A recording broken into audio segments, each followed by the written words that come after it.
ధన్యవాదాలు అధ్యక్ష. ఏదైతే ఈ కర్నూలు, నంద్యాల, కడప జిల్లాలకు సంబంధించి 2,65,000 ఎకరాలకు ఆయకట్టుకు నీరందించేటువంటి కేసీ కెనాల్ ఏదైతే ఉందో ఆ కేసీ కెనాల్కు సంబంధించినటువంటి డైవర్షన్ కానీ ప్రవాహ మార్గాన్ని మార్చడం కానీ లేదనేది మీ ద్వారా తెలియజేస్తున్నాను అధ్యక్ష. నెంబర్ 1. రెండవది, ఏదైతే ఈ కేసీ కెనాల్కు సంబంధించినటువంటి డిస్ట్రిబ్యూషన్ సిస్టమ్ ఏదైతే ఉందో ఆ డిస్ట్రిబ్యూషన్ సిస్టంలో పాలసాగరం కెనాల్ ఏదైతే ఉందో అది 2.880 నుంచి 3.810 అంటే నియర్లీ 1 కిలోమీటర్ బిలో అంటే 0.93 కిలోమీటర్స్ ఏదైతే అలైన్మెంట్ ఏదైతే ఉందో అది షరతులతో కూడినటువంటి విధంగా ఆ రోజు 2018లో అక్కడ ఉన్నటువంటి ఎవరైతే ఎస్సీ ఈఎన్సీ అనుమతించడం జరిగింది అధ్యక్ష. అయితే ఈ యొక్క అలైన్మెంట్ కూడా కొన్ని షరతులతో అంటే ఏదైతే ఒరిజినల్ కాలువ స్థితి ఏదైతే ఉందో దీనికి ఏ విధమైనటువంటి మార్పులు లేకుండా ఒరిజినల్ కాలువ యథాస్థితిగానే ఉంటూ ఆయకట్టుకు సంబంధించినటువంటి రైతులు ఎవరైతే ఉన్నారో వాళ్ళ యొక్క హక్కులకి ఏ విధమైన భంగం కలగనివ్వకుండా ఏదైతే రీఅలైన్ చేసినటువంటి కాలువ ఏదైతే ఉందో భవిష్యత్తులో ఎటువంటి సమస్యలు లేవని నిర్ధారించేంత వరకు కూడా ప్రస్తుత పాత కాలువను యథాస్థితిగా కొనసాగించాలి అని చాలా క్లియర్గా ఆ రోజు మరి ఏదైతే కండిషన్స్ తోటి ఇవ్వడం జరిగింది అధ్యక్ష.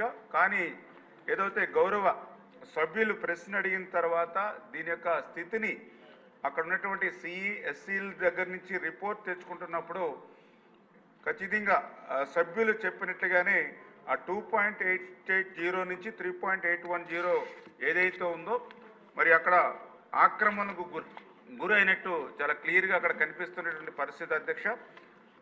ఏదైతే మరి యొక్క అలైన్మెంట్ మార్చడం అనేది ఎందుకంటే అక్కడ రైతుల్ని ఇబ్బంది పెట్టి మార్చడం అనేది కరెక్ట్ కాదు అధ్యక్ష.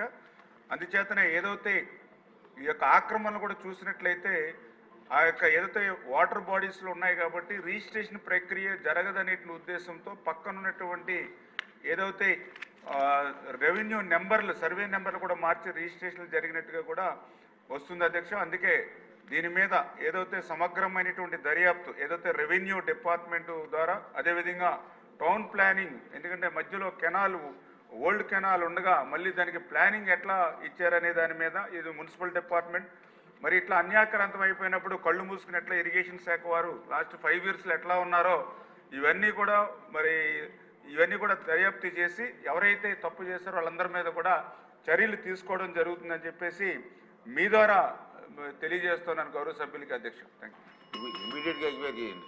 చేస్తాను అధ్యక్ష. ఎందుకంటే నేను కూడా ఇది చూస్తున్నప్పుడు నాకు కూడా ఆశ్చర్యం అనిపించింది. ఎందుకంటే ఇట్లా అన్యాక్రాంతం అయిపోయి రిజిస్ట్రేషన్ కూడా అయిపోతూ ఉన్నటువంటి పరిస్థితి మొన్న కూడా మీరు చూసారు. ఏదైతే తాడేపల్లిలో జగన్మోహన్ రెడ్డి గారు మరి ఆయన కూడా మా ఇరిగేషన్ శాఖకు సంబంధించి ఈఎన్సీ డైరెక్ట్గా ఏ విధమైన అనుమతులు ఇవ్వకపోయినప్పటికీ టౌన్ ప్లానింగ్ అనుమతులు లేకుండా ఆయన పార్టీ ఆఫీస్ని నిర్మాణం చేసుకోవడానికి ఎట్లా ప్రయత్నం చేశాడో మరి స్వయంగా మీరైతే ఏదో 1 అడుగు 2 అడుగులు అది కూడా చిన్న బోధి అది ఆక్రమణ గురి కాకపోయినప్పటికీ కూడా అర్ధరాత్రి సైతం వందలాది మంది పోలీసులు పెట్టి మిమ్మల్ని ఎట్లా మరి భయభ్రాంతులకు గురి చేసిన పరిస్థితిలో చూసాం.